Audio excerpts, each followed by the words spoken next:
As a wholesaler, you're not close enough to the end result to get that fulfillment and the reward. On the advisor side, it's one of the great parts about the job that you get to see very closely the impact that you're having. Welcome to the Active Advisor Podcast, brought to you by Harbor Capital. Join us as we learn from pros who have helped thousands of investors live better lives. I'm Bryan Moore, and I'll be chatting with some of the brightest minds in the financial advisory business, bringing you insights on practice management and investment research that works for advisors and their clients. Joining me today on this episode of the Active Advisor Podcast is Anthony Zanetti. Anthony is a partner and financial consultant at Mardin Capital Group and brings a wealth of knowledge and perspectives with a rich background spanning 15 years in the financial services industry. Anthony's journey includes building his own wealth management practice and serving as a branch manager at Ameriprise, to his time in Texas with Eaton Vance, where he collaborated with financial advisors and clients to construct comprehensive individualized portfolios.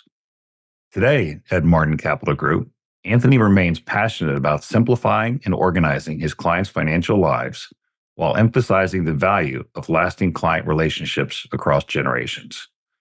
Outside of the office, Anthony serves on the board of directors for the Seacoast Community School and can be found enjoying the outdoors with his wife and two young children in the great state of New Hampshire.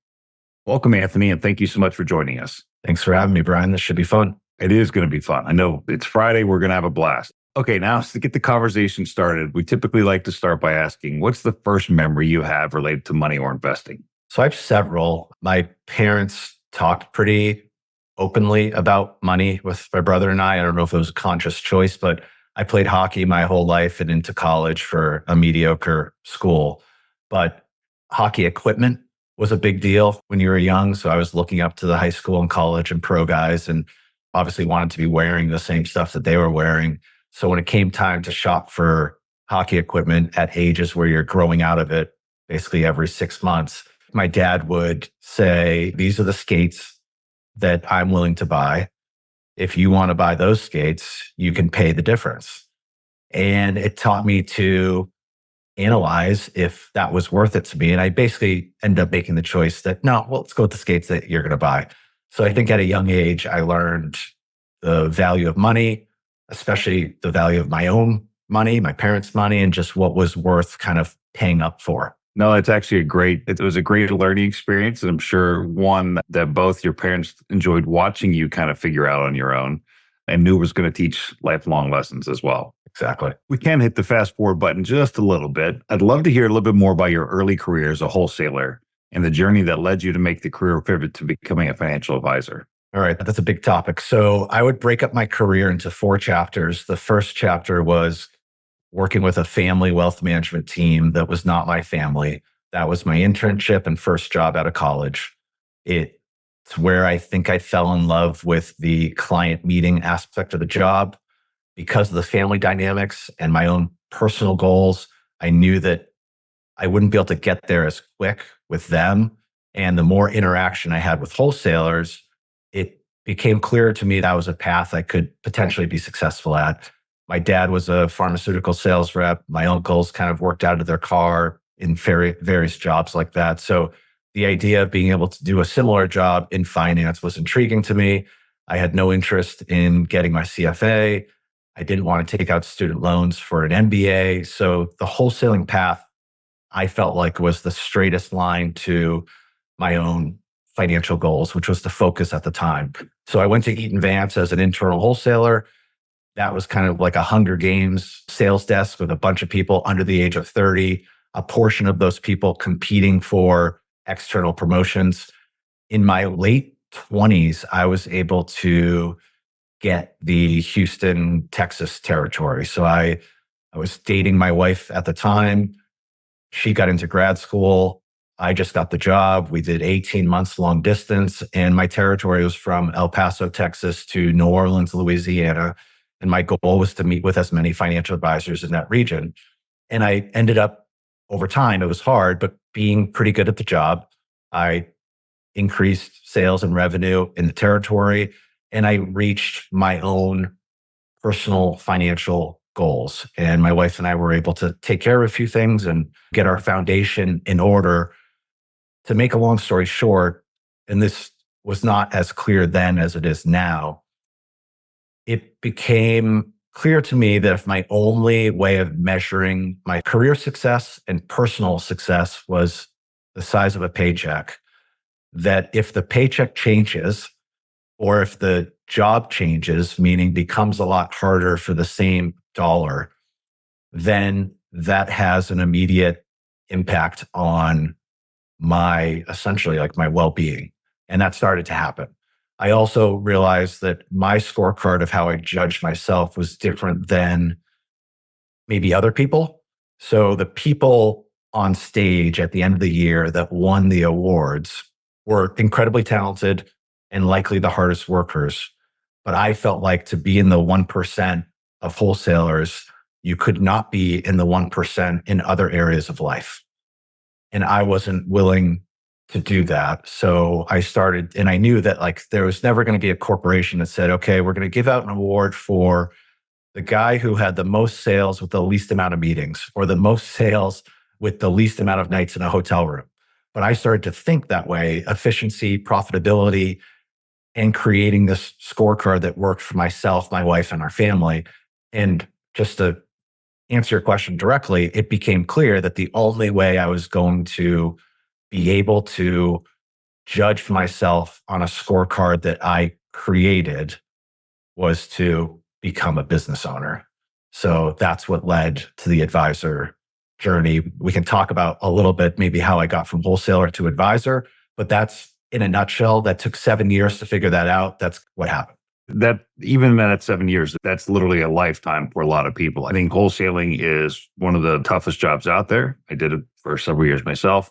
It also can be one of the most rewarding if you are a people person and you like to kind of hear things and bounce ideas off people. But being able to kind of figure that out, especially spending a year and a half on your own down in Houston, I'm sure was quite the time. Want to hear, since you did have that time as a wholesaler, you did have the ability to talk to all of those advisors from El Paso to New Orleans, and that is quite a stretch. Want to hear, is there any specific thing that stuck out with you and helped shape your perspective and the approach you take with your clients now? So Eaton Vance was channelized. I think they still are, which means that I covered a certain type of firm in that area. So I was on the independent side, but the definition of independent in the broker-dealer world is a broad spectrum. So I saw a lot of different advisors, from someone in a bank to someone at US Trust to then everything in between. And there were advisors that had small one-man shop businesses. And then there were advisors that were turning their practices into corporations and buying practices all over the country. I already had the mindset at the time that I was probably going to end up back on that side. So I think I just asked more questions and paid more attention because I was selfishly interested in the answers. And what I was most drawn to were the smaller businesses, the boutique businesses, the ones that had unique niches. Not necessarily, I respected the ones that were building into huge businesses, but it wasn't necessarily what I was most drawn to. It's also what I have interest in outside of our industry. So if you think about those restaurants in your town that have maybe 2 locations and everyone loves them and they've been around for 20 years, or a boutique hotel, or a small high-end construction company that isn't regional based, isn't nationwide, I started to become really interested in those mid-size firms with 12 or fewer employees. They were very clear about who they served. They did it very well, but they were also not working 80 hours a week and they were going home to their families. So that is what shaped what my goal became for what I was looking for and wanted to build. And because I had that experience, I think a lot of advisors, maybe it takes half their career to figure out what they actually want out of the job. I was able to go into it knowing what I was looking for. I think that's huge. I think one of the things that being a wholesaler, you really get to kind of, whether even if it's single channel or multi-channel, you get to have an hourglass window view into a lot of different practices and how they operate. And one of the things that I've talked to friends about, and we've talked to a couple of advisors who have been wholesalers before, that always intrigues me is that when you're wholesaling, how rough the job is, the hotel nights, the different places, the fast food, the everything else, the meeting with different personalities and sometimes egos. But is there one thing, and there's typically at least one that sticks out in your mind as being a lot harder than you initially kind of anticipated? So you're on the wholesaling side and you're kind of talking to all the advisors and you're like, I think maybe I could do that. Like I'm thinking in the back of my head, I'm collecting notes, we're thinking about it, I'm going, yeah, one of these days I can do that. And then all of a sudden you get in that seat and you're like, oh, this is a lot harder than I thought it was going to be. Two things. So first up is just when you're in a job where you're in it, I would say most people are in the wholesaling job because of the money aspect. Now, you do get to talk to people. You have some freedom working out of your car. You have the ability to potentially golf, fish, ski with clients. When you sign up, you can't make a lateral move to an advisor position.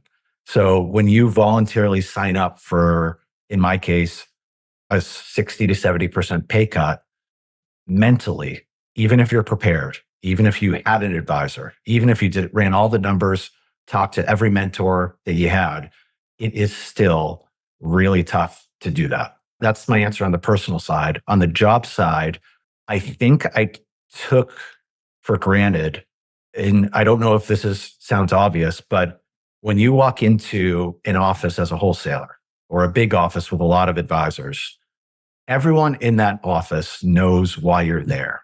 It's not a surprise when you bring up what your agenda is for that day. When you leave that world and all of a sudden your clients become anyone that you meet and anyone in the country, including neighbors, friends, and family, it is tougher to, in my opinion, I think some people are obviously incredibly gifted at it. It is tougher to turn situations like that into a business conversation. And I definitely didn't appreciate that at the time, that I was coming in like, I'm really good at relationship building, sales. I have a proven track record, but it's different when a company is putting your prospects in four walls and you're walking in and everyone knows why you're there. So I think that's probably my best answer to the question. It's a good one. I think I hadn't thought of that before or heard that one, because I think that definitely can be awkward and again, push somebody further out of their comfort zone. But would love to hear, is there one thing that, and maybe there isn't, that stuck out when you talk to an advisor? You're like, oh, I think I want to incorporate the way they do that when I'm dealing with my clients. Or is it more kind of an amalgamation, just a people? It's a combination of the buildup of little tidbits of information over time. I also, when you're wholesaling, you're in the car a lot. I think I listened to every Michael Kitces interview podcast, which also helped me build this framework, language, foundation of what my view of the financial advisor job is and who I was drawn to. Answer your question specifically, and this may not, but there was this differentiation in my mind of advisors who were smart and advisors who were intelligent. The highly, highly intelligent advisors, in my opinion, made the job more complicated than it needed to be, focused on areas that maybe the end client didn't care about as much, were hyper confident in their abilities to build portfolios and predict market outcomes, which is not what I was drawn to. The advisors that were smart, emotionally intelligent, relationship based, that's more my style and the type of practice and client relationship that I wanted to have. No, that makes sense. That makes sense. And I've heard that from other people. There's definitely, I think, with the growing specialization that you've seen, not just in advisors, but just in the whole financial community as a whole, there's definitely kind of a shift, I think, to becoming more emotionally intelligent with your clients and then being able to pick those services on the back end and work with that. Correct. You have to have the technical skills, but I don't think that's enough to be a successful advisor. But agreed. I think if you're going to grow the practice, you definitely grow your business. You definitely need to have that emotional side as well.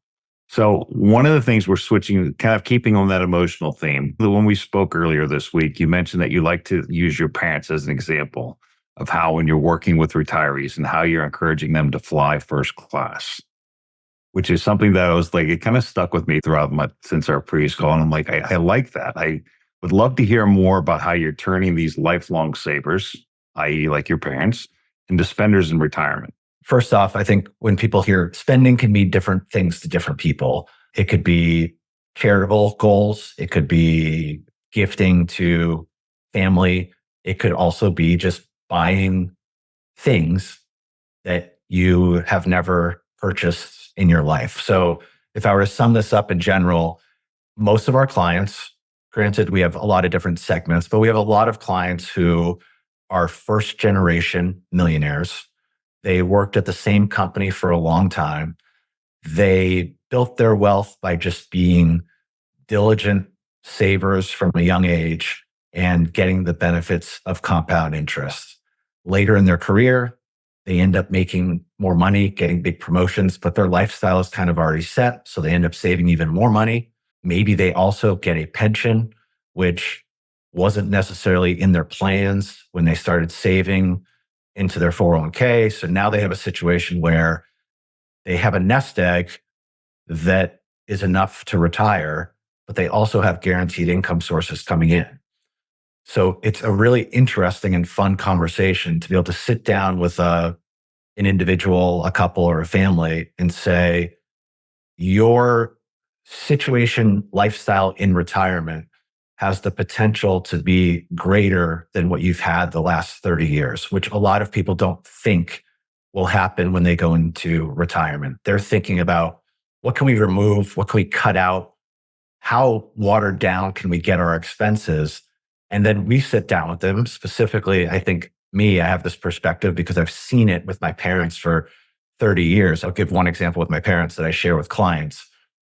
I grew up in a house where the way I learned how to shop for a car at a young age. So you get consumer reports, you pick the segment of the vehicle that you want, you circle the vehicles with the best maintenance and longevity track record, then you go purchase that vehicle, you get a car loan or you pay cash and you drive it for a number of years, then you give it to your son, in that case me, then I give it to my brother. And you never buy leather seats because that's a luxury that is not practical. To be able to tell my parents or ask them the question in retirement and say, would you ever want to drive another car? Like, what about just a reasonable German car? Yeah, but the maintenance or something like that. What if you leased it? And that was kind of a sacrilegious statement to make in the household I grew up with. Like Dave Ramsey wouldn't say, lease a car. To be able to tell a client that you lived a certain way for the last 30 years, and now if you'll get joy out of it, you can do things differently and give them permission to do it is incredibly rewarding. So I tell clients at every meeting that my biggest accomplishment as an advisor is getting my parents to lease a vehicle. And it leads to a lot of different conversations. Some clients, they also want to lease a car. Other people, it's a trip to Italy and you pay for the whole family to go. That's something they never would have done 20 years ago. Other people, it's, I want to gift money to my niece. So I'm guessing there'll be other follow-up questions, but that's the concept. No, and that's a great concept. I think in previous podcasts, we talked to somebody who and they coined a term, the live it list. And I think that really, what you're speaking to really kind of brings that back to my mind, because you're enabling them or definitely kind of walking them through kind of that third phase of life and telling them you can do more. Go out and kind of spend and do that. I was going to ask you what in your mind is the most rewarding example of that, but it sounds to me like you already mentioned your parents' one. Is there any other ones that stick out? Yeah, I'll give a second one. We met with a client recently who had a great career, but like all of our clients, lived modestly, lived below their means. She in particular didn't have any children, but she had nieces and nephews who were really important to her. And I've asked all clients, me being the new partner at the firm, one of the questions that I asked, which I think I stole from Brendan Fraser, who's a advisor coach, LinkedIn presence. I asked them the question, I call it the 2010 test, but it basically says, Bryan, if you had $20 million in the bank, and 10 years to live, what would you change? What would you continue doing? What would you start doing? And I really, try to get out of people what their answers to that question would be. This person in particular had a list of projects around the house, and she mentioned, I would definitely help out my niece and nephew and their kids. Now, her plan was to leave her estate to them. At some point in the meeting, I just said, if we could show you that you could do these projects around the house, basically give yourself a raise in retirement. So you're just getting a raise and a bonus from your own money, and help out your niece and nephew and their kids while you're living. So you get to see the benefit. And it's likely at the age where they need it the most. Would you be open? Would that be a productive conversation? And she said, absolutely. So we called her back in. We had this whole financial plan scenario. We showed her the projection of money left in scenario A, money left in scenario B, doing all these extra things. And I think within 5 minutes, we had all the necessary paperwork to make the changes and increase the paycheck and help out these other family members. As a wholesaler, you're not close enough to the end result to get that fulfillment and the reward. On the advisor side, it's one of the great parts about the job that you get to see very closely the impact that you're having. So that'd be an example. And that's huge. I think you get to see the benefit of kind of the whole workflow and all the hard work that's been put in by everybody.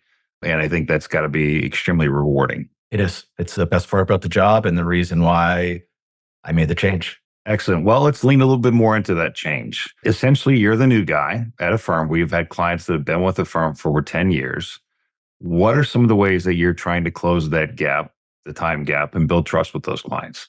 So in some cases, so Tim Mardin, his name is on the door. He started the firm about 20 years ago, and some people have been with him since day one. Being the new partner, I think to answer, the only way you can build trust in a relationship is to genuinely do it, and it takes time. I think there are certain things that I've been trying to do to potentially speed up that process. So when you're new, you have to think about ways to demonstrate credibility, and especially demonstrate credibility in ways that I guess I'm good at or comfortable doing because of wholesaling. The video stuff, the speaking engagements are fairly normal and comfortable for me. So anytime we have an event, a client event, a virtual event, I try to be the one that's leading it to just get that extra face time. If you're only relying on 2 or 3 meetings a year with clients, it's going to take longer. I've also started a monthly video series where I pick a chart that I found interesting on a topic that most people are aware of but don't necessarily understand. And I do a 3-minute video on the topic, and that goes out to all of our clients via email. The response has been pretty good to that. In client meetings, I try to bring up my upbringing and my parents. Because my parents are so similar to our clients, I feel like the more that I share stories about them, it helps give me that credibility and authenticity that they can, even though the folks I'm sitting across from are older, it makes things more relatable when they know that my life outside of work is pretty similar to theirs. Well, one of the things that not everybody has, but I know you do, speaking with you previously, we learned that one of your strong suits is organization. And since you're on the independent side at Mardin, you have to think now about everything involved that goes, or everything that goes into running a successful business. How do you organize your time to be as efficient as possible? So the organizational skills have been there since I was pretty young. I was born with it, but they've evolved on the career side of things.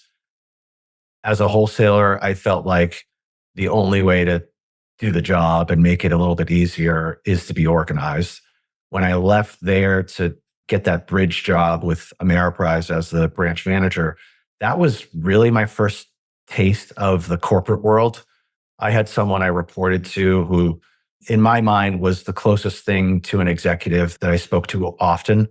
And the way he ran his calendar with his team was just super impressive to me. And this concept of a model week got ingrained in my head of basically having blocks on the calendar, Monday, Tuesday, Wednesday, Thursday, Friday, and sticking to that. I think based on the prior topics, you realize that I needed the control. You don't get that in the corporate world. So what I was able to do is bring the structure in the organization from the corporate world. But now as a business owner, I am 100% in charge of what's on the calendar. Meaning when you're in the corporate world, the calendar gets filled up with things before you put the things on there that you want on there. In my world now, the calendar is blank when I start the year. So the first thing I do is put on the personal side of the job or my personal side of life. So it's the days that I pick up the kids or drop off the kids. Then my gym times go in there. Then everything else gets built around that, not the other way around. So what I've landed on is Monday is team meeting, leadership day. So it's conversations with other team members. It's our group meetings. Tuesday, Wednesday, Thursday is when we meet with clients and prospective clients. And then Fridays, I try to keep as open as possible. It could be networking. It could be free time. It could be thinking time. And then it's likely follow up and preparation for the week ahead. We're still getting there, but I would say I'm 80% there. And the fact that I'm in control of my calendar is just such an important part of the job and just really helps me have it not feel like a job anymore because it's all my decision of what's on there. That's great. And I think it definitely probably helps add a level of comfort to everybody in the office with not only yourself, but also the clients with you as well. Yeah. So what we're trying to do is take that level of that predictability, those expectations, and translate that to the client experience. So if clients know when they come into each year what they can expect from us from a contact frequency, a meeting frequency, what the topics will be in those meetings, I think it leads to a better experience, a better relationship. But from a business owner standpoint, you also tend to get less inbound requests, reactive requests, because clients start to learn when they will hear from you and what topics will be discussed. And they start saving those questions for those meetings. So part of what I'm trying to do is improve the client experience, but at the same time, it also improves the employee and business owner experience as well. Oh, that's great. Love to hear, are there any other areas of the business that you're focused on building or enhancing at Mardin? I think this is the case for a lot of advisory practices who go above and beyond from a planning standpoint. And if they've only been in the independent space, they can almost, I don't know if they think as highly of their business as they would if they were as aware of the competition as I was because I saw it as a wholesaler. So again, if you've done the wholesaler job, you've seen the spectrum, you've met hundreds of advisors, you quickly realize that if you had to refer one of your advisors in that territory to a family or friend, you're probably only going to refer less than 10% of the advisors that you come in contact with. If you've been in the independent side since the beginning, you're not sitting next to other advisors on a daily basis where you're saying, oh, I'm doing way more than that person, or I'm delivering way more value than that person. I think what I came in and noticed was the financial planning, the tax planning, the knowledge, the technical skills that Mardin Capital Group had was far superior to, in my opinion, just for all the people that I've seen, than most of the advisors that I came in contact with. So I think I kind of gave myself the responsibility of how do we make sure that we're telling that story and getting credit for everything that we're doing? At the end of the day, if you do these 10 or 12 things for clients, but they aren't aware of it or aren't reminded of it, we're kind of missing some of the opportunity there. So a big part of my role has been, how do we communicate the great work that we're doing to make sure that we're getting credit for it and hopefully have clients realize that what they're getting from us is different than the majority of advisors out there. And I'm sure it is. Without a doubt. I have one more question for you. At Harbor, we're firm believers in active management, though it is important to acknowledge every financial expert has their own unique perspective. From your experience, I guess, of both on the wholesaling side and the advisory side, what is your take on active management, and where have you observed it making the most significant difference? So I think, like a lot of things, the answer is probably in the middle. It's a combination. It's a balance. I feel like if you've done the wholesaler job for whether it's internal or external for, let's say, a decade, you end up leaving that world going one or two ways. Either you are obsessed with the investment side of things, the story, the next great fund, where the manager came from, or you lean the other way, which you tend to believe that simple is better. There's a lot of people overcomplicating things. I'm leaning that way, but from an active passive standpoint, I think the answer is a combination. I always try to use analogies with clients that would resonate. It's like building a house and selecting materials. If the material you're selecting at different price points results in a better home, a higher quality home, a nicer home, then it's worth paying for. But if it doesn't have any impact to the quality of the home, the resale value of the home, then maybe you should make a different decision. So that's how I try to think about it. Well said. Thank you for joining us on the Active Advisor podcast. How can people find you? Thanks for having me. You can find me at mardincapitalgroup.com and my LinkedIn page, which is Anthony Zanetti. I don't think there's too many others. Thank you very much. Let me know. I want to give you a deep breath now, because we're going to go into the 60 seconds with Anthony Zanetti. Let me know when you're ready. Ready. Nickname. Z. Hobby. Kids, if there's any time. Fitness. Profession if you weren't in finance. Architect. Pickleball or hockey. Pick one. Now, close to 40, pickleball. Messy desk or clean desk? Clean. What's the best professional advice you've ever received? Start big and go small. If you could eat only one food for the rest of your life, what would it be? Pasta with meat in it. Biggest risk you've ever taken? Leaving a job where I was doing well and well rewarded financially for something that was different. What never fails to make you laugh? Watching The Office with my wife. What's something you wish you were better at? Golf. What piece of advice would you give your younger self? Trust your gut. What's one question you think all clients should ask their financial advisor? Do you have an investment portfolio, and do you manage it the exact same way that you're going to manage our money? Most rewarding part of the job? Helping turn lifelong savers into spenders in retirement. Favorite way to get active? Go to the gym before my family wakes up.